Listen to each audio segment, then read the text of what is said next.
नजरों का इशारा हो जाए, तेरी लगन में खो जाऊं मैं, तेरी लगन में खो जाऊं, दुनिया से किनारा हो जाए। एक बारी जो रघुबर की नजरों का इशारा हो जाए, एक बारी जो रघुबर की नजरों का इशारा हो जाए।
श्री राम तुम्हारे चरणों में आशीष सभी को मिलती है,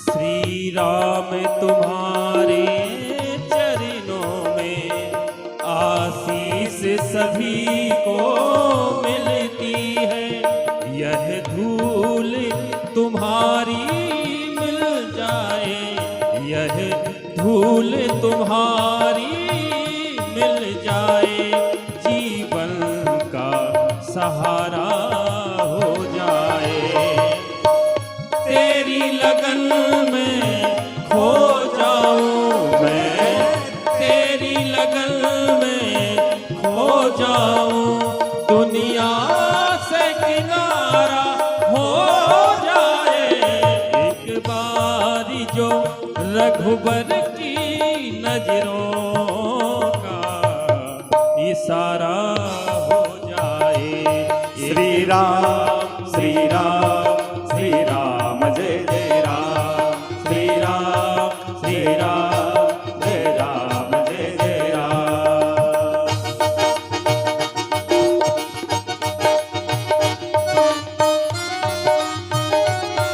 हरि बोल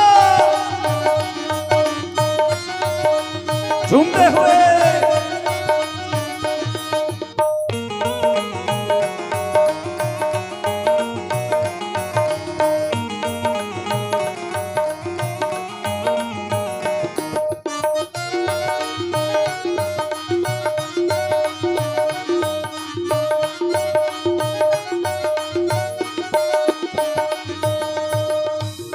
सरकार तुम्हारी महफिल में तकदीर बनाई जाती है,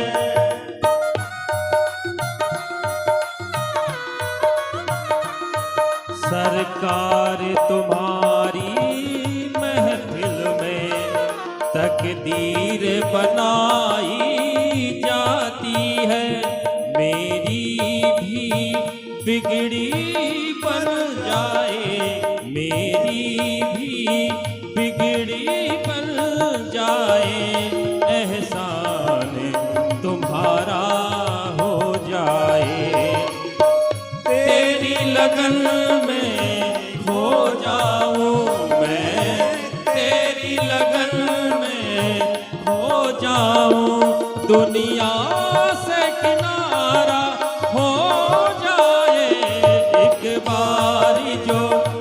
रघुबर की नजरों का इशारा हो जाए। श्री राम श्री राम श्री राम जय जय राम। श्री राम श्री राम श्री राम जय जय राम। श्री राम श्री राम श्री राम जय जय राम। श्री राम श्री राम श्री राम जय जय राम। श्री राम श्री राम श्री राम जय जय राम। श्री राम जय जय राम। श्री राम जय जय राम। श्री राम जय जय राम। बोलो भक्तवत्सल भगवान की। की जय। तो संगीत चले पर भगवान का चले। वो तो गली गली हरि गुण गाने लगे, ये वाला संगीत चलना चाहिए। संगीत के नाम पर फुहड़ता नहीं होनी चाहिए। इसलिए यहां संगीत ऐसा जो काम कृशान बढ़ाव निहारी, फिल्मी संगीत चलने लगा। और महाराज कामदेव बहुत प्रकार का उपाय रचा, लेकिन काम कला कछु मुनिहीन व्यापी, निज भय डरेऊ मनोभव पापी। काम कला कछु, जिन पर भगवान की कृपा है उसे कामदेव कुछ कर ही नहीं सकता है। संतों पर भगवान की कृपा है, इसलिए कामदेव का कोई बाण जो कामदेव भगवान शिव की समाधि तोड़ने में सफल हुआ, पर एक संत की समाधि तोड़ने में वो असफल हो गया। ये संतों की महिमा है। बोलो जय सिया राम। आखिर में कामदेव बेचारा हार गया, चरणों में प्रणाम करके स्वर्ग गया। इंद्र को सारी कथा सुनाई। आप चिंता मत करो, नारद जैसे संत से आपको कोई खतरा नहीं। और संतों से किसको खतरा हो सकता है? संत के लक्षण में कहा गया कि संत के लक्षण कैसे होते हैं। कहा अजात शत्रवः शांता साधो साधु भूषणम। संत का मतलब जिसका कोई दुश्मन नहीं संसार में हो। संतों का कौन सा दुश्मन है? कई लोग आजकल ऐसे लोग हैं कि राइफल बंदूक लेके घूमते रहते हैं साथ में। संत का ये काम नहीं। हाँ, कोई बड़े पद पर कोई संत है तो ये लौकिक लोकाचार के व्यवहार में हो सकता है, ये कोई गलत बात नहीं। लेकिन फैशन के लिए भी झूठे ऐसे लेकर के, जिसको भगवान पर जब विश्वास नहीं हो तब ये सब तामझाम रहेगा। संत के रक्षक तो ठाकुर जी हैं। इंद्र बड़े प्रसन्न हुए। फिर नारद जी एक बार कैलाश पधारे। बहुत दिनों के बाद भगवान भोलेनाथ ने देखा कि नारद जी आए हैं, और नारद जी भाई हैं। नारद जी भाई हैं, इसलिए भाई के हित करने के लिए देखा नारद जी बड़े अभिमान में, आओ आओ। बहुत दिन के बाद आए नारद, क्या बात है। एक संत जब घर में आवे तो किसी भी गृहस्थ व्यक्ति के जीवन में क्या मन में कामना होती है कि एक संत के मुख से कुछ बढ़िया सत्संग सुना जाए, राम कथा सुना जाए। लेकिन ये राम कथा के जगह नारद जी काम कथा सुनाने लगे। शिव जी ने कान बंद कर लिया, कहा कि ये भगवान, एक संत के द्वारा काम कथा। शिव जी ने कहा कि देखो भाई नारद, आप जैसे संत हो अच्छी बात है, पर ये कथा जो हमको आपने सुनाई कि मैंने काम पर विजय किया, क्रोध नहीं किया, ये नहीं किया, ये कथा कभी भूल से भी नारायण को मत सुनाना। नारद जी को लगा कि शिव जी हमसे जलने लगे, क्योंकि हम भाई हैं, हम उनसे बड़े हो गए। क्यों? क्योंकि भगवान शिव ने काम को जला दिया, क्रोध किया ना। काम पर विजय तो प्राप्त किया भगवान शिव ने, लेकिन क्रोध पर विजय प्राप्त नहीं किया। और मैंने काम पर भी विजय प्राप्त की और क्रोध पर भी विजय, तो मैं बड़ा हो गया। अब मेरी बढ़ोतरी शिव जी देखना नहीं चाहते। पर शिव जी तो एक सत्संग के हिसाब से, एक उपदेशक के हिसाब से कहा। और गए जब क्षीर सागर, एक बार कर तलबर बीना, गावत हरिगुण गान प्रवीणा, क्षीर सिंधु गवने मुनिनाथा, जह श्री निवास स्तुति माथा। और जब वहां पे गए तो बड़े अभिमान गर्व के साथ जब गए तो कामचरित नारद सब भागे। देख लिखा है, यद्यपि प्रथम बरजी शिव राखे। शिव जी ने मना किया, फिर भी भगवान समझ गए कि नारद के अंदर अभिमान, और कितना बड़ा व्यक्ति हो अगर भगवान को अभिमान पसंद नहीं है। आप भक्त हैं तो ये नहीं सोचिए कि हम इतने 4 धाम कर लिए, इतने यात्रा हमने कर ली, ये कर ली, नहीं। देखो, पाप कहने से घटता है, उसी प्रकार से पुण्य भी कहने से घटता है। लेकिन व्यक्ति पुण्य को बार बार कहता है, पाप को नहीं कहता है। नारद ने कहा, नारद कहे वो सहित अभिमाना। भगवान ने कहा कि तुमने कामदेव पर विजय प्राप्त की, बड़ी अच्छी बात है। बोले आपकी की कृपा से अभिमान सहित किया। लेकिन मन में जब अभिमान आ गया, भगवान विचार करने लगे कि इसको दूर करना जरूरी है। भगवान ने एक लीला रची।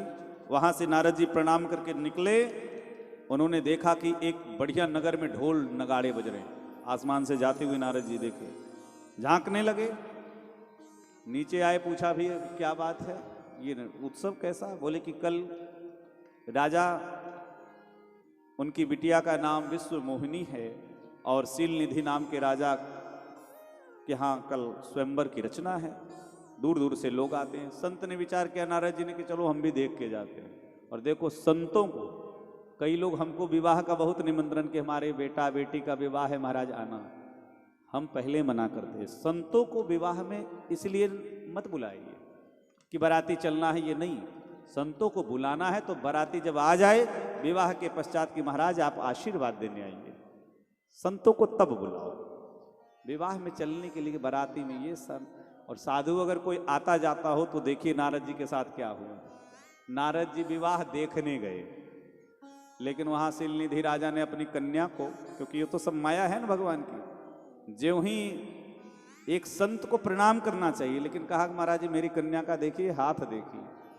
और जो ही हाथ देखा तो छूते ही करंट लग गया। कामदेव को जितने शब्द स्पर्श रूप आंखों से ना, पहले काम का वेग बढ़ गया।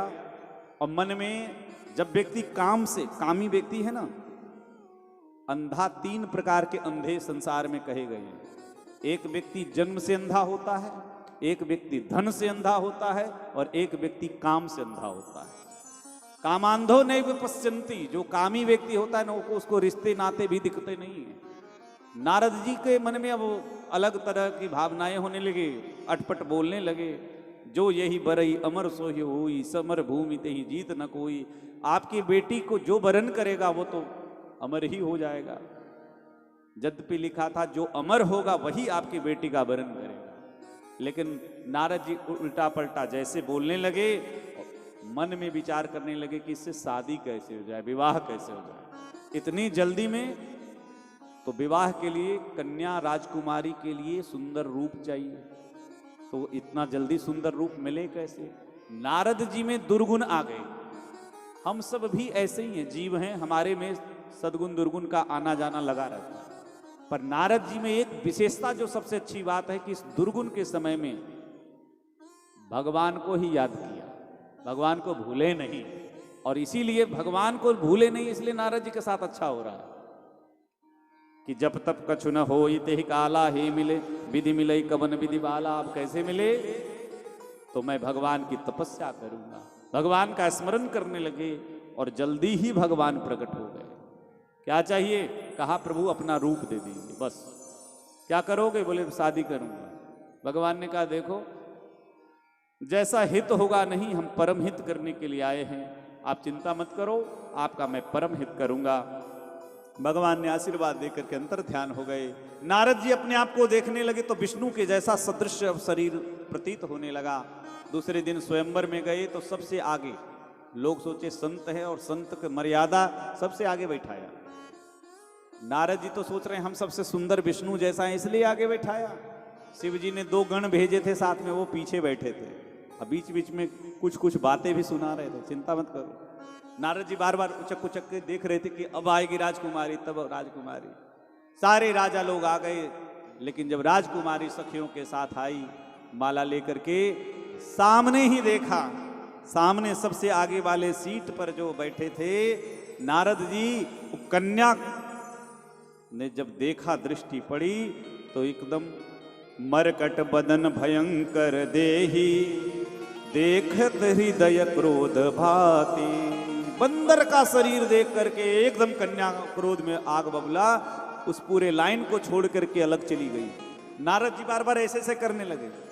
शिवगण समझाए, महाराज आप सबसे सुंदर हो, वो आएगी घूम करके आप ही के पास। इधर भगवान विष्णु गए, सबसे पीछे राजकुमार का रूप धारण करके राजकुमारी ने माला और लेकर के गए दुल्हन। अब दुल्हन ही ले गए लक्ष्य निवासा। अब तो बड़े महाराज नारद जी निराश हो गए। इतने में शिवगणों ने कहा कि कभी अपना शकल देखा है पानी में? हाँ, पानी में शकल देखा है। जा करके नारद जी ने पानी में देखा तो बंदर जैसा स्वरूप देख करके दोनों शिवगणों को असुर होने का श्राप दिया, पर बाद में भगवान के द्वारा उद्धार होगा ऐसा कारण बताया। और क्रोध के मारे भगवान को खोजने लगे, जिसने मुझे शादी नहीं करने दी, और भगवान को खोजने के लिए क्षीर सिंधु जाने लगे। बीच मार्ग में ही रथ पर वो राजकुमारी भी मिल गई, साथ में लक्ष्मी जी भी।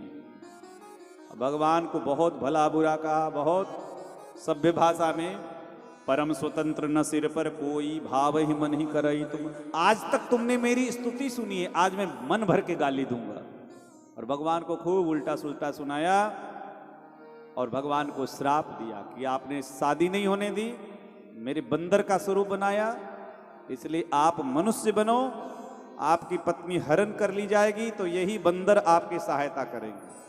आपको भी जिस मैं स्त्री के विरह में मैं दुखी हो रहा हूं, आपको भी दुखी होना पड़ेगा। भगवान ने श्राप को स्वीकार किया, तुरंत भगवान ने माया हटा ली। न वहां राजकुमारी है, न वो लक्ष्मी है।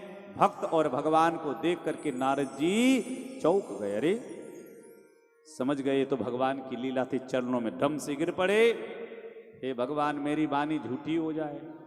कहा जो भजनानंदी संत हैं वो चाहे क्रोध में करें चाहे प्रसन्नता में, उनकी वाणी हम झूठे होने नहीं देंगे। मेरी इच्छा ही ऐसी थी, मम इच्छा कह दीन दयाला। प्रभु हमने तो बड़ी गाली दे दी अनजाने में आपको। आज तक मैंने बड़ी आरती पूजा की, लेकिन आज पहली बार हमने आपको इतना सुना दिया। कहा कोई बात नहीं, भक्त और भगवान में चलता रहता है, लेनी देनी चलती रहती है। कभी अच्छे भाव, कभी बुरे भाव। अच्छा भी मेरा है, बुरा भी मेरा है, कोई बात नहीं। पर अपराध का कहा कि शंकर जी का नाम जाप करिए और इससे आपके अपराध, शंकर सतनामा, भगवान शिव के नाम का जाप। नारद जी वहाँ से चले गए और उसके बाद मेरे सज्जनों फिर तो यही निश्चर बने हैं। और भगवान हरि अनंत, हरि कथा अनंता, आगे स्वयंभू मनु और शत्रुपा। एक कारण ये भी है जिनके द्वारा सृष्टि चली। ब्रह्मा ने विविध प्रकार के सृष्टियां की, लेकिन ये सृष्टि चली नहीं। तो ब्रह्मा जी ने अपने ही स्वरूप को दो रूपों में विभक्त किया, दाहिने से पुरुष और बाएं से स्त्री। यही मनु और शत्रुपा हुए। इनके 5 संतान, प्रियव्रत और उत्तानपाद 2 पुत्र हुए, आकुति, देवहूति, प्रसूति 3 बेटी हुई। और सबका विवाह करने के पश्चात अपने पुत्र उत्तानपाद को राज दे करके नृप उत्तानपाद सुत जातासु, जिनके पुत्र हुए हरिभक्त श्री ध्रुव जी महाराज, उत्तानपाद के पुत्र, राज्य दे करके और महाराज नैमिषारण्य की पावन भूमि में गोमती नदी के तट पर जाकर के, और दोनों पति पत्नी, देखो 4 आश्रम है, ब्रह्मचर्य, गृहस्थ, वानप्रस्थ और सन्यास। तो पति पत्नी दोनों गए भजन करने लगे और 12 अक्षर मंत्र जो संतों से उन्हें मिला और उसी का जाप करते हैं। 23,000 वर्ष 23,000 वर्ष तक श्री मनु जी महाराज ने उस नैमिषारण्य की पावन भूमि में बड़ी घोर तपस्या की। और बड़े बड़े देवी देवता वर देने के लिए आए, पर मनु जी आकर्षित नहीं हुए। तब अंत में भगवान, एकदम शरीर में हड्डी हड्डी बची, तब भगवान आए और भगवान ने कहा कि वर मांगो, वर मांगो। भगवान के द्वारा सुनते ही वाणी बड़े प्रसन्न हो गए। नेत्र खोल करके देखा तो श्री सीताराम जी का दर्शन हुआ। बोलो श्री सीतारामचंद्र भगवान की जय।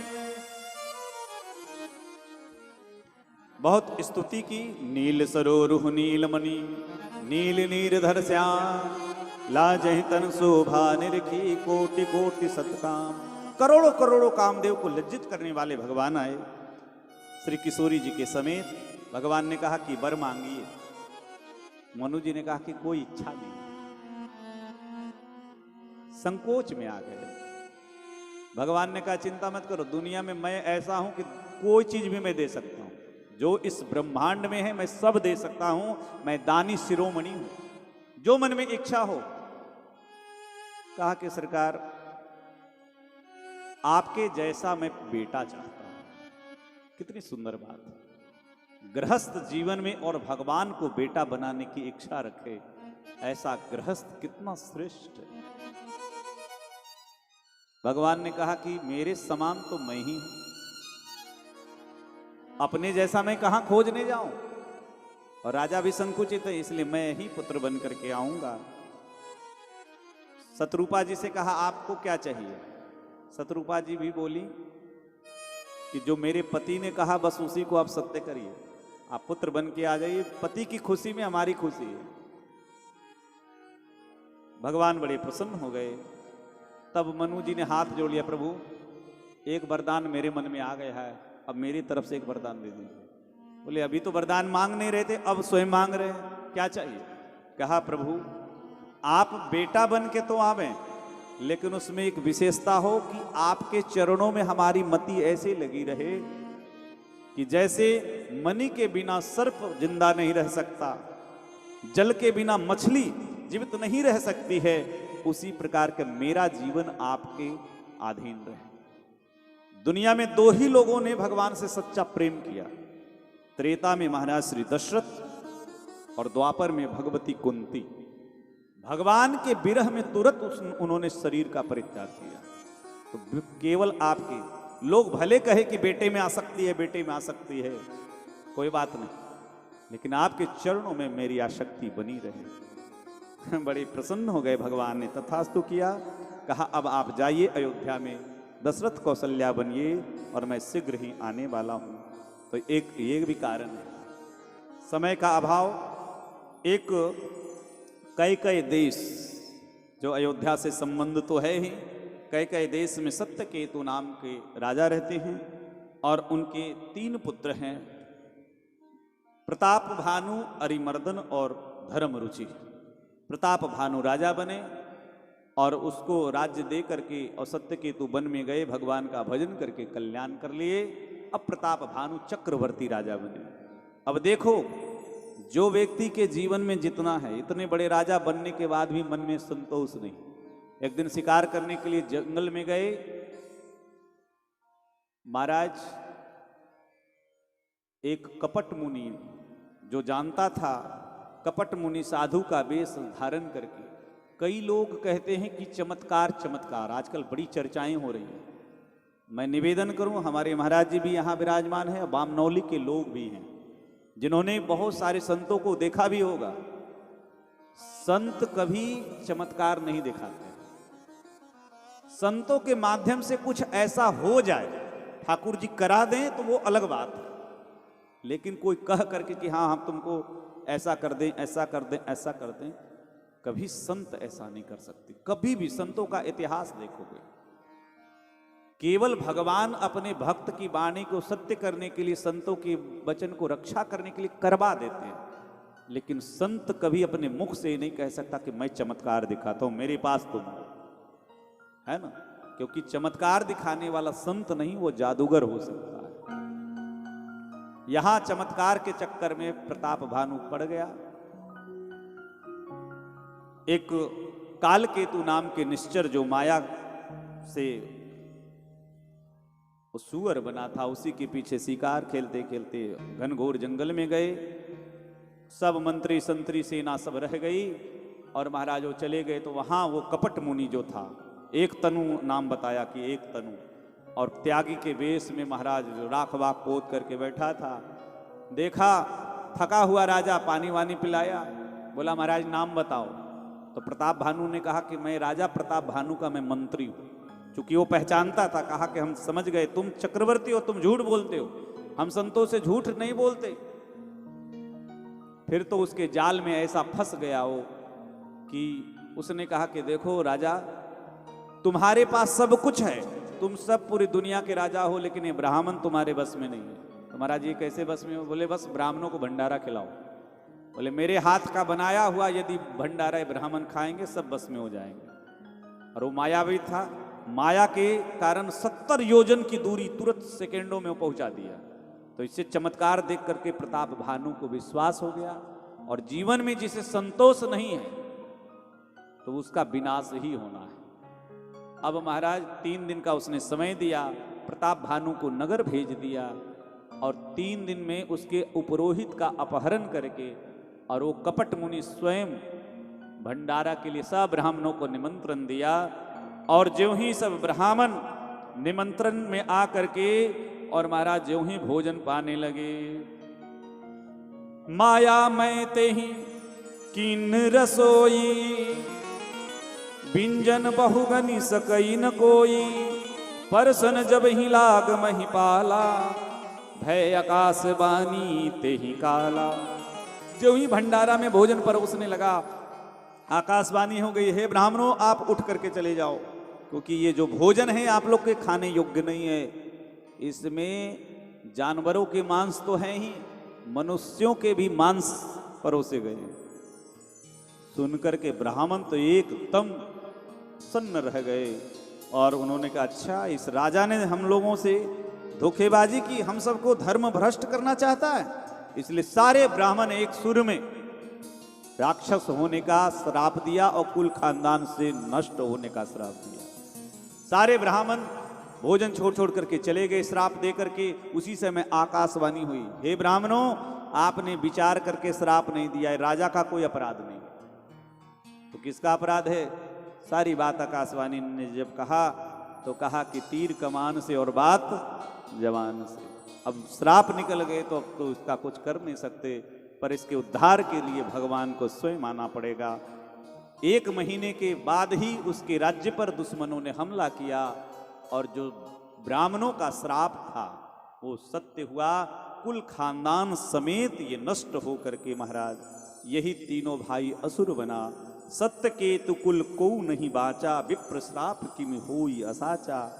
और उसके बाद यही तो ये सारे अवतार के कारण, और इसी के कारण ये रावण, कुंभकर्ण और विभीषण बने। प्रताप भानु ये रावण, और जो अरिमर्दन है वो कुंभकर्ण बना, और जो धर्म रुचि, जिसको धर्म में रुचि थी, वो विभीषण बने। और इन्होंने पूरे संसार में विजय प्राप्त की, क्योंकि रावण के विषय में आप जानते ही हैं कि पुलस्त के खानदान में, और बहुत रावण इतना प्रतापी हुआ कि जन्म लिया है, तो जब से जन्म लिया तब से सब देवताओं को रुलाते रहता है। नाम ही है रावण, रावयति इति रावण, जो सबको रुलाते रहता है। और महाराज इस तीनों भाई ने तपस्या की। इसने मांगा कि हमको बंदर और मनुष्य से कोई खतरा नहीं, तो वरदान मिला। कुंभकर्ण को 6 महीने तक सोने का और 1 दिन जगने का उसको वरदान मिला। और विभीषण प्रभु चरणों में भक्ति मांगा। रावण ने विजय प्राप्त की। मैं दानव की बेटी मंदोदरी जो परम सुंदरी है विवाह किया, और गिरित्रकूट पर बढ़िया सुंदर लंका जो है, वो जो खंडहर बन गया था जिसे मैंने संवारा था, और उसको राजधानी रावण ने बनाया। ऐसी स्वर्ग से भी ज्यादा व्यवस्था उसमें, और इसने बड़ी विजय प्राप्त की। देवताओं पर विजय प्राप्त किया, स्वर्ग आदि लोकों पर। देवताओं को सब बांध दिया, सब देवताओं को घर में लंका में नौकर बना दिया।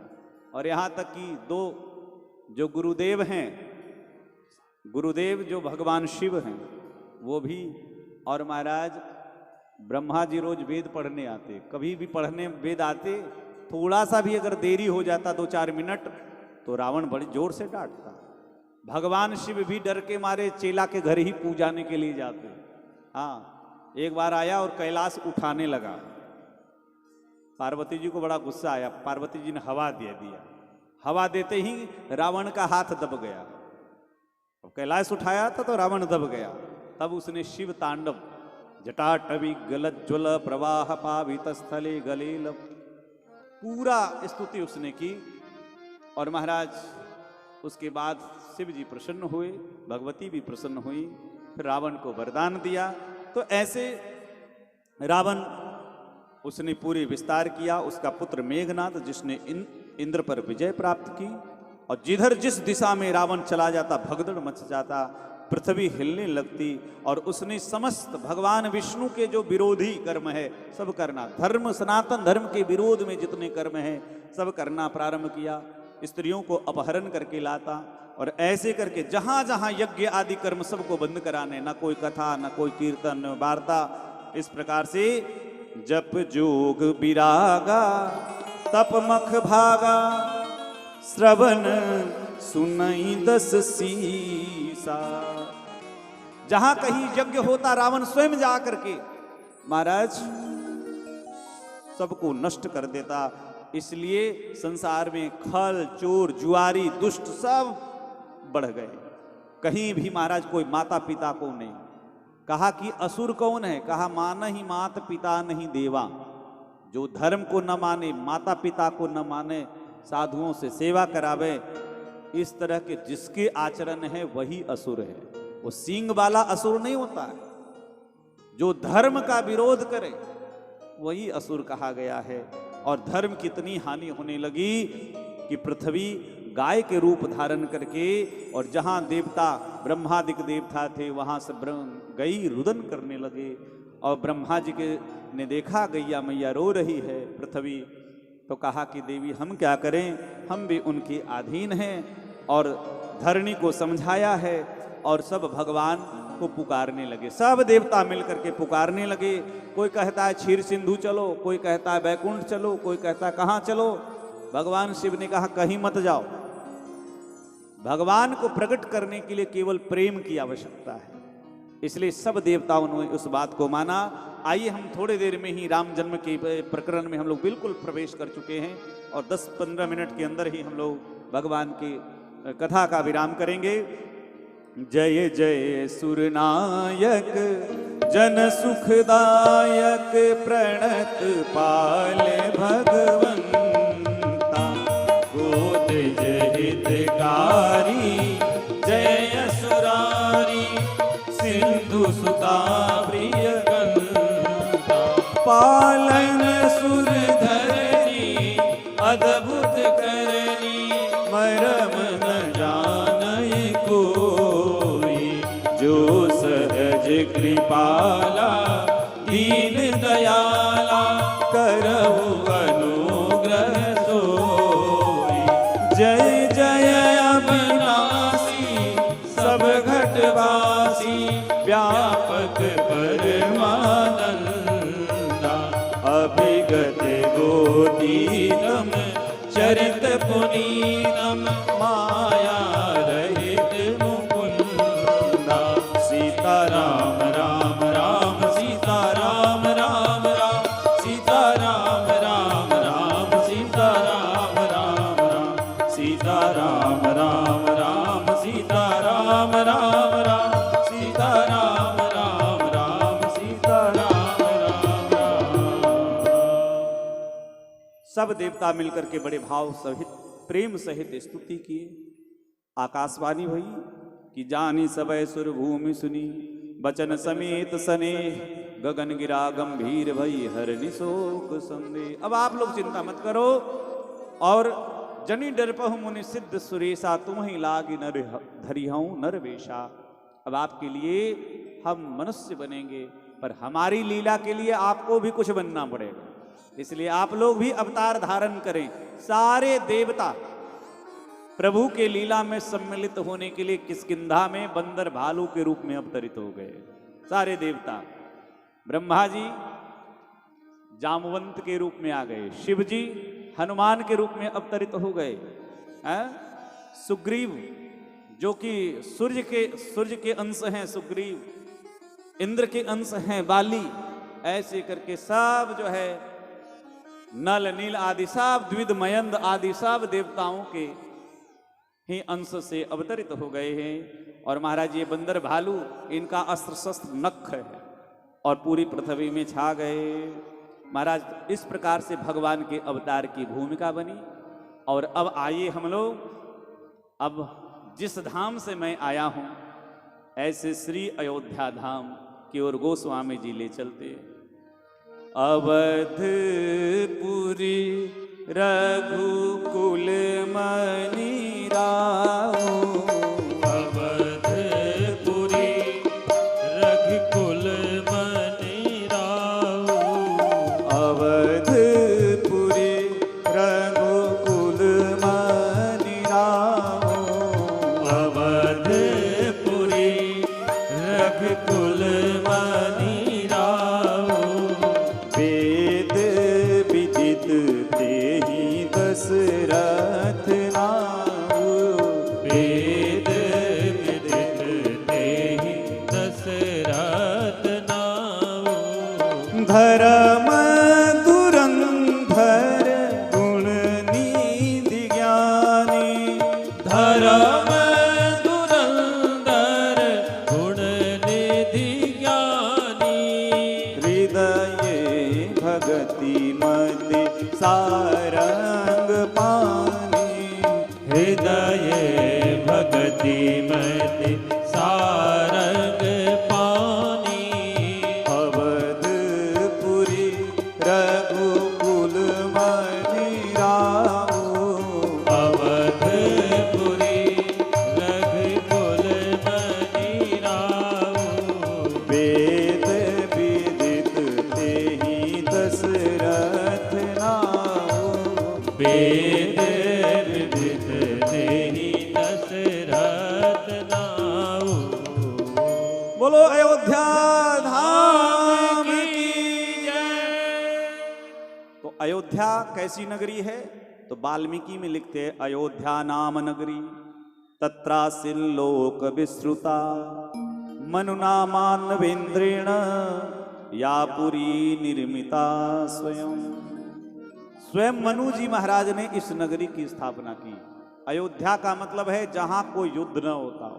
अयोध्या का एक नाम है अवध, जहां किसी जीव की कोई हिंसा नहीं की जाती हो। और ऐसे श्री अयोध्या, अयोध्या की सीमा उस समय जब रामायण काल में कितनी है तो 12 योजन लंबी है और 3 योजन चौड़ी है, जो आज भी है, जिसे हम लोग 84 कोस कहते हैं। 84 कोस परिक्रमा जो है, जो अब बन रहा है, तो ऐसे लंबी चौड़ी अयोध्या। और अयोध्या के राजा श्री महाराज दशरथ हैं। और अयोध्या एक बड़ा सुंदर भजन जो राम कथा के मर्मज्ञ स्वामी श्री राजेश्वरानंद जी महाराज की रचना, बड़ी सुंदर वो कथा राम कथा कहते थे। ज़्यादा समय नहीं लेंगे, थोड़ी देर में हम लोग अब तुरंत प्रभु राम के जन्म की ओर अग्रसर हो चुके हैं। और ठाकुर जी आएंगे तो थोड़ा प्रतीक्षा तो करना चाहिए ना, लालसा होनी चाहिए ना कि ठाकुर जी अब आएंगे तब आएंगे। तो थोड़ा टाइम होगा तभी तो अच्छा लगेगा। इसीलिए आइए हम लोग इस भजन के माध्यम से अपने शरीर को बामनौली में रखें, मन को हम अयोध्या में ले चलें। और दूसरी बात, हम लोग अयोध्या से आए हैं तो आप लोग कभी भी जब भी इच्छा हो आप अयोध्या अवश्य आइए। छोटी सी कुटिया है, बस जो भी सरजू जी का जल मिलेगा और जो भी रोटी पानी सूखा सूखा मिल ही जाएगा। संतों के आश्रम में क्या है ना। इसलिए आप लोग जरूर आइए। अगर सनातन धर्म में पैदा हुए तो अपने धामों को दर्शन जरूर करिए। ले चल अपनी नागरिया, ले चल अपनी नागरिया, अवध बिहारी सांवरिया, अवध बिहारी सांवरिया। ताली बजाते हुए ले चल अपनी नागरिया, ले चल अपनी नागरिया, अवध बिहारी सांवरिया, अवध बिहारी सांवरिया।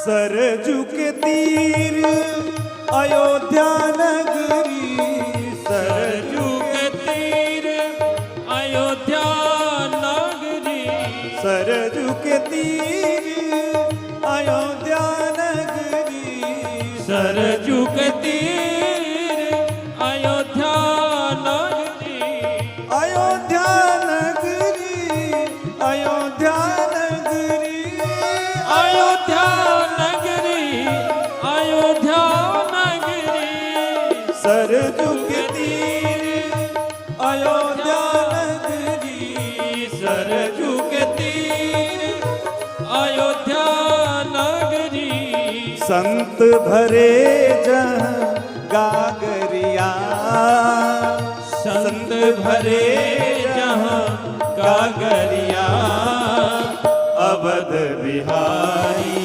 सावरिया, अवध बिहारी सावरिया, ले चल अपनी नागरिया, ले चल अपनी नागरिया, अवध बिहारी सावरिया, अवध बिहारी सावरिया।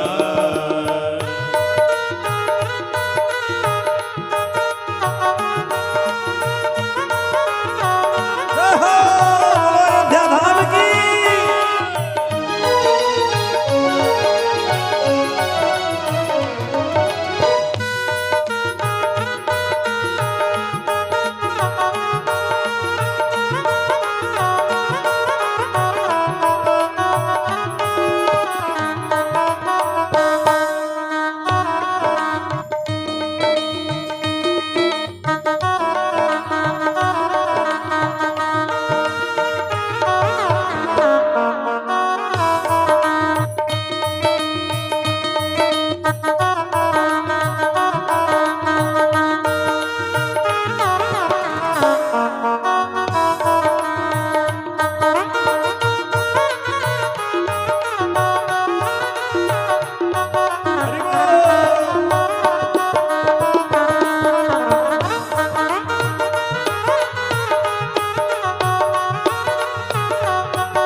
कनक भवन सिया राम विराजे, कनक भवन सिया राम बिराजे, राम विराजे राजा राम विराजे, राम बिराजे राजा राम बिराजे, कनक भवन सिया राम विराजे, कनक भवन सिया राम बिराजे, देख भई में बाबरिया, देख भई में बाबरिया, अवध बिहारी सावरिया, अवध बिहारी सावरिया, ले चल अपनी नागरिया,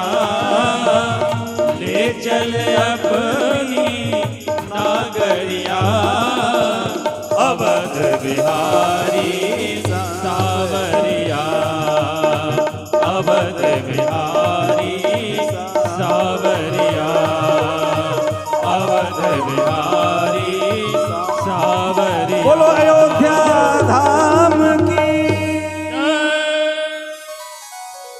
अयोध्या के राजा महाराज दशरथ बड़े धर्म धुरंधर गुण निधि ज्ञानी, हृदय भगति मति सारंग पानी।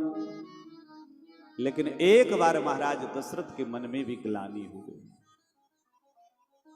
एक बार भूपति मन माही, भय गलानि मोरे सुतना। सब कुछ है जीवन में, लेकिन एक जलदाता कुल का कोई संतान नहीं।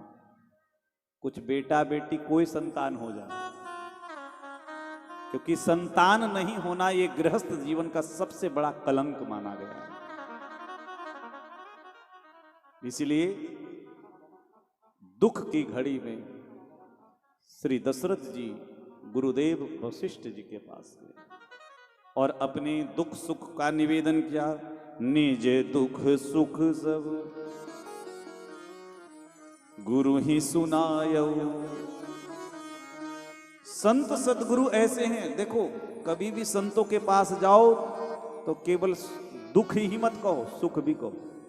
हम लोग केवल दुख कहते हैं कि गुरुजी इतना घाटा हो गया, ये सुनाते हैं गुरुजी को, लेकिन ये नहीं सुनाते गुरुजी ये बिजनेस में इतना फायदा हुआ।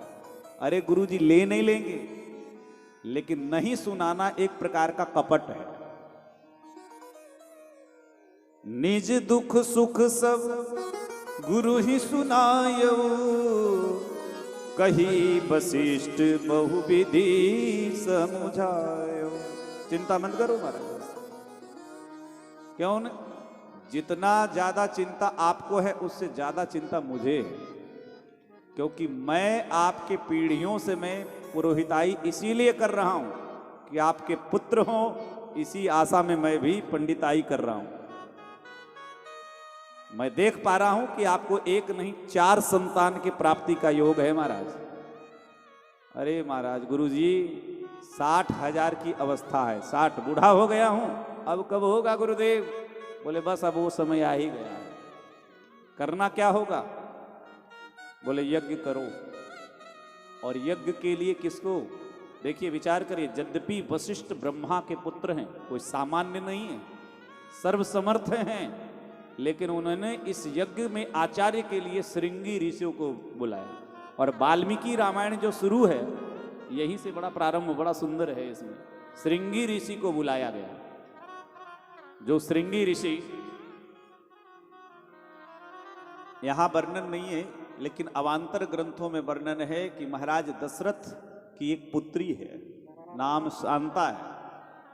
महाराज दशरथ के एक मित्र हुए, उनका नाम रोमपाद है, जो अंग देश के राजा हैं।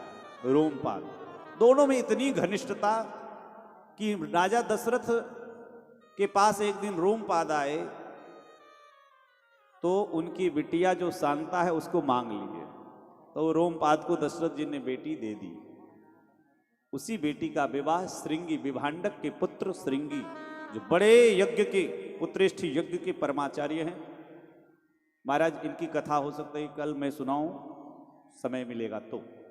इसीलिए श्री श्रृंगी ऋषि को बुलाया गया और अयोध्या से उत्तर दिशा में एक नदी है जिसका नाम है मनोरमा नदी। वहीं तट पर बढ़िया सुंदर यज्ञ मंडप बनाया गया। और देखिए यज्ञ श्री राजा दशरथ कैसे यज्ञ करें। भक्ति सहित मुनि आहुति दीन्हे, प्रगटे अग्नि चरु कर लीन्हे। भक्ति सहित मुनि, भक्ति सहित प्रेम सहित नियम सहित आहुति दिया। अग्निदेव प्रकट भये और अग्निदेव चरु, लीजिए महाराज अपनी रानियों में चरु का बंटवारा कर दीजिए। और चरु दे करके अग्निदेव अदृश्य हो गए। राजा दशरथ जी ने अपनी रानियों को, 3 रानी जो प्रमुख है, कौशल्या, कैकेयी, सुमित्रा, तीनों को बुला करके आधा कौशल्या को, आधा का आधा भाग कैकेयी को, और जो शेष 1/4 बचा उसका 2 भाग श्री सुमित्रा जी को दोनों रानियों के द्वारा दिलवाया। लेकिन दूसरे ग्रंथों में आनंद रामायण में कथा आती है, जो सुना दूं मैं इस समय में, क्योंकि राम जी का चर्चा हो और हनुमान जी का ना हो तो ठीक नहीं होगा। जिस तरह से यहाँ हनुमान चालीसा पढ़ते हैं और उसमें एक बढ़िया सुंदर चौपाई गोस्वामी जी लिखते हैं कि तुम मम प्रिय भरत ही सम भाई। तो भगवान श्री राम के तो और भी भाई थे, लेकिन भरत ही क्यों कहा? तो ये ग्रंथ में कथा है कि सुबर्चला नाम की एक अप्सरा थी, वो ब्रह्मा के सभा में थोड़ी बदतमीजी कर रही थी। तो ब्रह्मा जी की दृष्टि पड़ी तो ब्रह्मा जी ने उसे श्राप दे दिया। क्या? गिरधरी, गीध बनने का श्राप दे दिया। वो दुखी हो गए कि हम इतनी सुंदर और गीध बन जाएंगी। तो कहा गीध बनोगी, लेकिन जब रामावतार का प्रकरण होगा, कैकेयी के हाथ से तुम चरु लेकर के उड़ जाना, और वही चरु जा करके किष्किंधा में जो अंजना 1000 वर्ष से जो अंजना माँ शिव भगवान की तपस्या कर रही, किस लिए? पुत्र प्राप्ति के लिए। इसलिए उसके हाथ में डाल दोगी तो तुम श्राप से मुक्त हो जाओगी। तो यहाँ तो वर्णन नहीं है, पर वहाँ वर्णन है कि वो ही गीध आई और आ करके चरु लेकर के श्री कैकेयी के हाथ से उड़ गई, और वो चली किष्किंधा की ओर। कुछ बाज ने मांस का टुकड़ा समझ करके झपट मारा, वो गिर पड़े, और गिर पड़े तो पवन देव ने देखा कि ये चरु कोई सामान्य नहीं, इधर उधर अगर गिर जाए तो ये अमोघ है, व्यर्थ हो जाएगा। इसलिए इतनी तेज हवा चलाई कि जहां ऐसे अंजुलि में महाराज जा करके और अंजना माँ के उसमें हाथ में वो चरु गिरा, और वह चरु का भक्षण करते ही अंजना जी गर्भवती हुई। इसलिए पवन पुत्र कहा गया। ये हनुमान जी के जन्म का जब सुंदर कांड आएगा तो हो सकता है मैं 4 कारण में बताऊंगा, तो उसमें एक कारण ये भी है। हनुमान जी 2 लोग ऐसे हैं, हनुमान जी दुनिया के पहले और आखिरी ऐसे हैं कि 2 पिता के पुत्र हैं। श्री बलराम जी ऐसे हैं जो 2 माता के पुत्र हैं। हनुमान जी के पिता का नाम केसरी और पवन देव दोनों हैं, और उसके बाद बलराम जी के माँ का नाम, बलराम जी की भी 2 माँ है ना, भगवती रोहिणी और भगवती देवकी। पहले देवकी के गर्भ में आए, उसके बाद रोहिणी के गर्भ से फिर जन्म हुआ, तो 2 माँ। तो इस प्रकार से, तो इसलिए राजा ने यहाँ चरु की व्यवस्था की। चरु ग्रहण करते ही और सब कौशल्या आदि रानी गर्भवती भई हैं और बड़ी तेजस्वी हो गई हैं, और महाराज सारी प्रकृति धीरे धीरे अनुकूल हो गई। एक नेता मंत्री आवे तो झाड़ू बुहाड़ू सफाई क्या क्या होने लगता है, और ये तो जगत के पिता आ रहे हैं, जगत के कर्ता आ रहे हैं, तो बड़ी भारी तैयारी हुई, सारी प्रकृति अनुकूल हो गई है। और जा दिन ते हरिमन गर्भई आए, सकल लोक सुख संपत्ति छाए। भगवान ने समय कौन सा चुना? न ज्यादा ठंडी हो न ज्यादा गर्मी हो। 6 ऋतु है, 6 में सबसे श्रेष्ठ और सबसे बढ़िया सबसे सुंदर उसका नाम है बसंत। बसंत के 2 महीना होते हैं, मधु और माधव। मधु कहते हैं चैत महीना को, तो उस चैत के बढ़िया सीजन। जोग लगन ग्रह बार तिथि सकल भय अनुकूल, चर अरु अचर हर्ष जुत राम जन्म सुखमूल।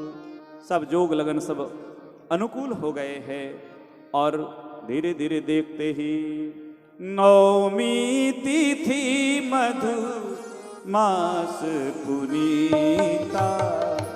नवमी तिथि मधु मास पुनीता, शुक्ल पक्ष अभिजित हरि प्रीता। शुक्ल पक्ष अभिजित हरि प्रीता। मध्य दिवस अति शीत न घामा। मध्य दिवस अति शीत न घामा। पावन काल लोक विश्रामा। पावन काल लोक विश्रामा। स्तुति करहि नाग मुनि देवा। स्तुति करहि नाग मुनि देवा। बहुविधि लावहि निज निज सेवा।